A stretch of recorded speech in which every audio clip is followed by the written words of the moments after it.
kick in, and is there anything consumers can do to try and get a better deal? So these are draft prices. We're currently consulting on that draft decision over the next couple of months. We'll update that decision with our final decision in May, and the prices will apply from 1 July this year. Customers can shop around to get a better deal. Already today in the market you can save between 7 and 17% off your bill if you shop around. The Australian Energy Regulator has a free independent comparison website which is called energymadeeasy.gov.au. Jump online, upload your bill and have a look for the best offer for your circumstances. Why are we still seeing price rises when the government has capped coal and gas prices last year? So these prices in the wholesale market have been building for several years now. We did see when we tried to do an estimate of this last September, October, that if things had stayed as they were then, prices could have risen by 40 to 50% when we made this announcement today. The interventions in the coal and gas market have actually reduced price expectations for this coming year. Contract prices have fallen by 50%, and that's why our decision today is 20 to 22% instead of 40 to 50%. Any other messages for consumers who are really struggling at the moment with high energy prices already? Any customer that is struggling should get in contact with their retailer. Help is available. Retailers are required to help you. So call your retailer, see if there are concessions or rebates that might be offered to you, but also you might be able to get access to a payment plan or a hardship program which includes further measures like energy efficiency audits or advice on the best plan for your circumstances. Now, the ACCC last year said it was getting harder for people to actually get cheaper deals. Is there a risk here that retailers might take advantage of this default market offer and simply lift those market offers that the majority of customers are on? So we do see strong competition still in the market, so there are quite a number of offers well below the default market offer even today. So when the default market offer increases from 1 July 2023, we'd expect to see the number of offers increase below that price.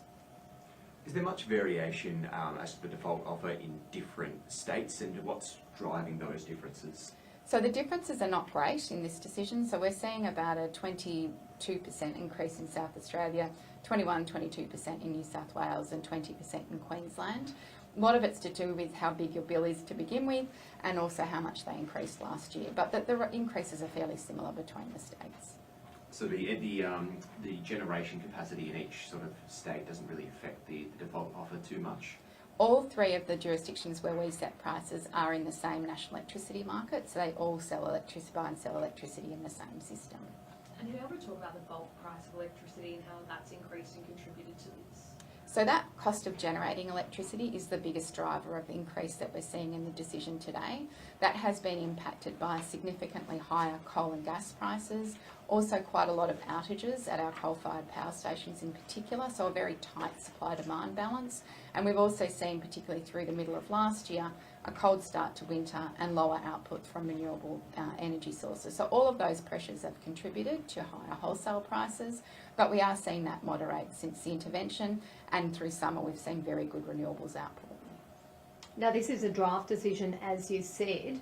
What would make you change your mind and reduce these price rises? So we'll take feedback from stakeholders, so both customer groups, customer representatives, retailers, governments.